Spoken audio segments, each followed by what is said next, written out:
Hello foodies, అరిటాకు chicken ఒక్కసారి ఇలా ట్రై చేయండి. టేస్ట్ సూపర్గా ఉంటుంది. ముందైతే మిక్సీ జార్లో కొంచెం కొత్తిమీర, 2-3 పచ్చిమిరపకాయలు, కొంచెం ఉప్పు, కారం, ధనియాల పౌడరు, అల్లం వెల్లుల్లి పేస్ట్, కొంచెం జీలకర్ర, మిరియాలు, పెరుగు వేసుకొని మెత్తగా అయితే మిక్సీ అయితే పెట్టేసుకోండి.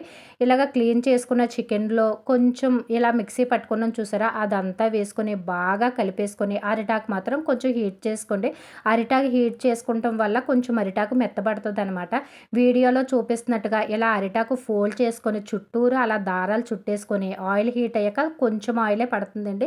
ఇందులో ఎక్కువ కూడా అవసరం లేదు. ఇలా మనం పొట్లం కింద చుట్టుకున్నాం చూసారా చికెను, అలా వేసుకొని 2 వైపులా కూడా బాగా ఫ్రై అయితే చేసుకోవాలి. నాకైతే 20 మినిట్స్ అయితే పట్టింది ఇలా ఫ్రై అవ్వటానికి.